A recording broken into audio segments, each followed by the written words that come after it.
Hey everyone, welcome back to another episode of Sounds Like a Drum, a Cadence independent media production.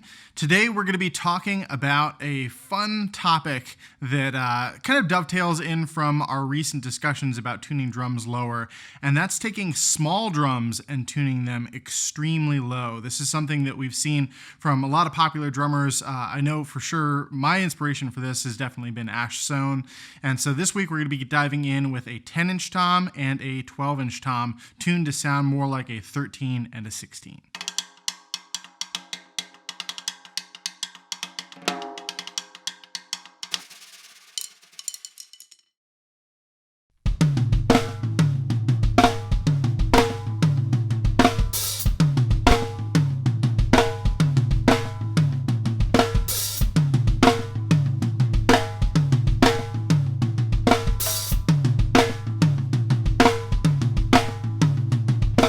Now, you may have noticed that we've had a little bit of a change of scenery, so to speak. We've experimented with some different backgrounds in the past, and we got some great feedback when we switched over to the black background. We were enjoying it for a lot of photos, and we decided to kind of start a little fresh restart here with the vibe on set. So we get the black background going, and you'll see that throughout the course of the rest of our episodes going forward. And as always, thanks so much to ProMark by D'Addario, our presenting sponsor, for helping make all of this possible. So if you've been following along with our recent videos where we really dive into the topic of tuning drums as low as they can go, then you'll probably enjoy this episode where we are taking small drums, and which are usually tuned relatively high, and tuning them into the basement, absolutely as low as they will go. And some of this comes out of necessity. Personally, the drum set that I play most often is my Pearl Masters kit that you see throughout the course of a lot of these episodes. And for toms, I only have a 10-inch, a 12-inch, and a 16-inch. And that doesn't leave a lot of range and space in terms of the sizing that I have to choose from. I would love it if I had like a 12 and a 14 to choose from, or man, if I had a 13 to go with the 16, make for some really interesting pairings and offer a lot of extended range. So I know I wanted to experiment with this, and for the last couple months or so, I've been diving into trying different head combinations and really just seeing what these drums are capable of. Now, today's episode, of course, is something that I really do recommend that you experiment with this stuff on your own, because there are so many different factors that come into play with regards to what your drums are capable of.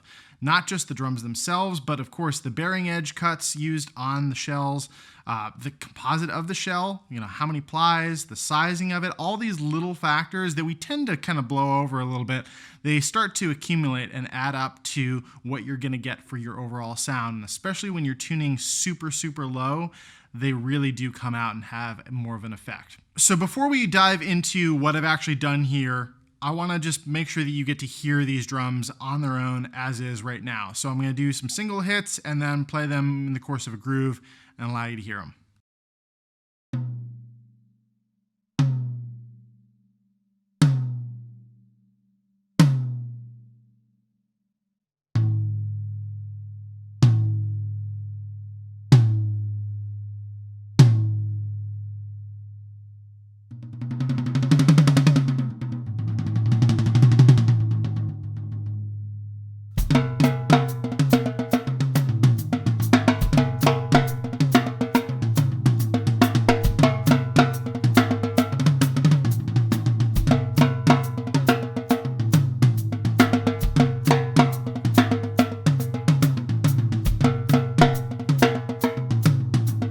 Now, of course, you've probably noticed that we've got close mics on the drums as well. As usual, when we're doing full drum set stuff, we like to have mics up on each of the drums, especially with these lower tunings. Now, some of this comes from the fact that the drums inherently will not project as much when tuned this low. Because the heads aren't hugging the shell in the same way, with the same amount of force, the transfer of energy isn't quite the same.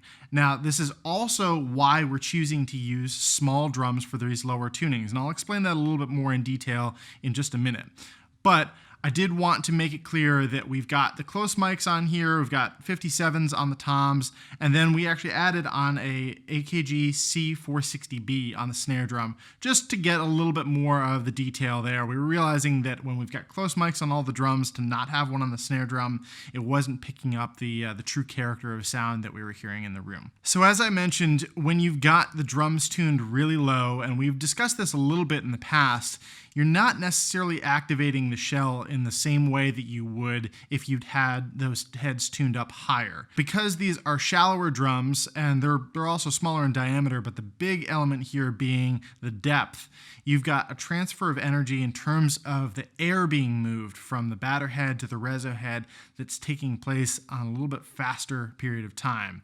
And that allows us to get these drums tuned way low and get that punch and body that's still present. It still sounds full. You're still activating that reso head even with them tuned incredibly low like this. Of course, the off-axis sound doesn't have a lot of that energy. So as far as the use of this tuning, I don't think I would really recommend this for live if you're not going to have mics on every single drum. This is great in the studio. This is great if you're playing live and you've got everything mic'd up and it's really being produced. You've got that ability to really craft that sound as it's hitting the speakers and getting to the audience, or of course in the studio. As I mentioned, one of the inspirations behind this particular approach for tuning has definitely been Ash Sohn. I really appreciated all the stuff that he's posted over the course of the last few months and even recent years. It's just tons of inspiration from him. He's an incredibly talented player. He's played on a ton of different recordings, and he dove into a little bit of his tuning recently in a video he put up on Instagram, and there's an extended cut on YouTube that we'll actually link above right now. Rather than say, hey, this is how you get Ash's sound or something like that, I just want to be able to talk about what we did to get this particular sound, and then also demonstrate some stuff in terms of the detuning on a single lug. So first off, with this tuning, it is more important than ever to make sure that the drums are cleared. And what I mean by that is that each of the individual lugs matches the tension of the other lugs. So we're going around and muting the center there so you're not hearing the overall fundamental tone of the drum head, and tapping to make sure that we hear each of those individual lugs and what is the tension, what is the pitch at each of those, and balancing it out between them. Now, we won't go through all the details of that in this video, but last week we did post a full extended cut video that took through the process of tuning specifically with a snare drum, but the same principles apply regardless of the drum that you're tuning, but how we go about matching pitches from one lug to the next and what we're listening for and where we start out. I got both of these drums tuned in such a way where all of the lugs are at the same pitch, and then doing the same thing on the reso side. You can't ignore the reso side. The reso is incredibly important, particularly with this tuning too, because we're relying on that reso to carry more of the tone. I've got the batters tuned super low, and then the resos are tuned quite low as well. For this one, I ended up going with about a major second between the batter and the reso, and normally, personally, I like to go for a minor third. We've referenced this in the past, a minor third difference between the batter and the reso, with the reso being higher, carrying more of that tone.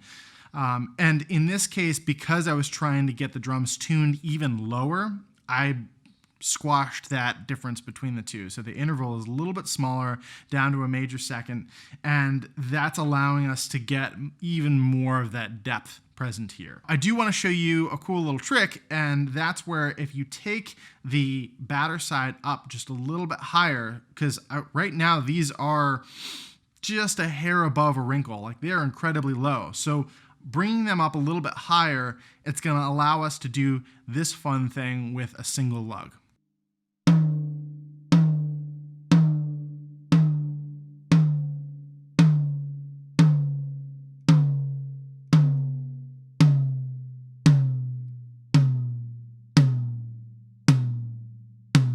So you can see you can really control the pitch and the overall quality of tone just by adjusting that single tension rod. Now, this is a quick little fix, and this is something that Ash referenced in his video. I think that this is a great way to change the character of a drum and shift the pitch to a certain degree, but you don't have a lot of resolution there because you're only adjusting that one point. Really, if you've got the time and you're trying to get the same character of sound out of the drum at different pitches, I'd recommend going around and, again, balancing out the tension, matching the pitches between all of the lugs rather than simply adjusting one. Another factor that may make this possible for you or may prevent you from being able to do it is that depending on the hoops you're using, and depending on the drum heads you're using, they may respond a little differently. Today we're using just simple Evans G2 coateds over G1 clears on the Rezo side. So nothing too crazy here, nothing too special, but what we've got is that collar is sitting right on the shell, right on the bearing edge from the start. So we know that we're able to achieve a lower possible pitch because we haven't stretched out the drum head. I haven't done anything to over tension these and have to mold them around the bearing edge. So I already know I can get them tuned a little bit lower than if I had to do that and stretch them out, sacrifice a little bit of that low end. As far as the hoops go, die cast, which is what we use on these drums, is going to respond a little differently from triple flange. Now, you should experiment with this on your own, see what it's like. We will be doing some comparison videos in the future. I know we get a lot of requests for comparison videos, and we will be doing those. One of them that's going to come up first is using triple flange versus die cast versus wood hoops on toms. We've done a previous video on snare, and we're going to be doing the comparison in the future. If you want to check out that snare video, I'll link that above here. Now, another thing you'll notice is that I don't have any muffling on these drums right now. There's no tape, there's no dots or anything like that, no rings, nothing of that nature. And part of that is because I want the drums to be able to speak as much as possible. And in this case, I have both of them in suspension mounts. Now, if you watch some other videos, particularly, again, referencing back to some of Ash's videos, he's using a snare basket on the rack tom. I think he might sometimes have it on the floor tom. I know he's using a 10-inch and a 13-inch setup, at least for that recent video that he posted. And one of the benefits of that is that's going to help muffle or shorten the sustain of that drum immediately. We did a video on this doing a comparison a while back, and this can really be used to your advantage depending on the kind of character that you're trying to get. In this case, with these drums, I found that given this particular tuning, that I could just put them both on regular L arms on their suspension mounts, and I'm getting the tone that I'm really looking for. So let's hear these drums just a little bit more, and then we'll come back and talk about the rest of that.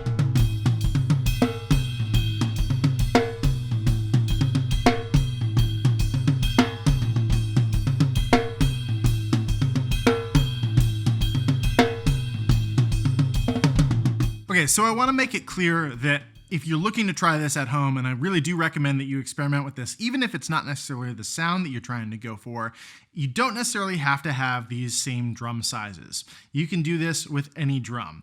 I do recommend not using a floor tom for it though.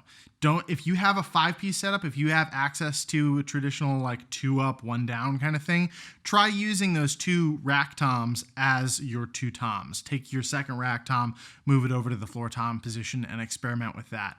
A lot of people fight with their floor toms trying to get the particular tone that they're looking for, and one of the greatest challenges there is that oftentimes they're dealing with square dimensions, meaning it's either like a 14 by 14 or a 16 by 16, the same diameter by the same depth. That can create some challenges when it comes to tuning, and for this purpose, especially for the lower tunings, I love using these drums with the shallower depth compared to the diameter because it allows for a deeper tone without getting that basketball-y sound. If you've ever struggled with your floor tom or even your bass drum for that matter, chances are you've heard that basketball-y tone before. And what I mean by that is like that weird kind of reverberation at a high frequency that comes from the dimensions that you've got on that particular drum. Another important factor here is definitely head choice. You can get away with just about any 2-ply head for this sort of thing.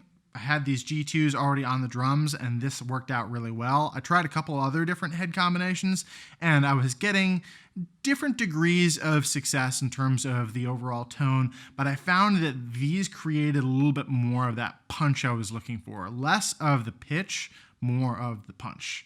So going with some sort of, probably a coated head, I would recommend. And then 2-ply will definitely help you get this sound a little bit faster.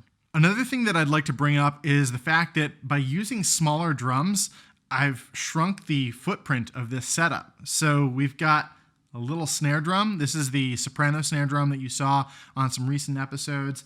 And then obviously we've got a 10-inch tom up here and then a 12-inch tom here. So it's actually taken the setup and scrunched it down a little bit, which is nice, especially in our filming setup here, to be able to bring things in tight.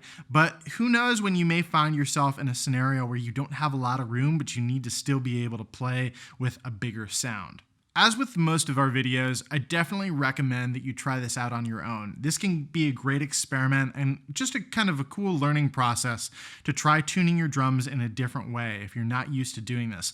Plus, it might inspire some different things in terms of having different sizes and different placements and leading you to play new things. Maybe you even swap them. Because you've got such small drums, there's no reason why you couldn't have your lower drum up here and your higher drum down here.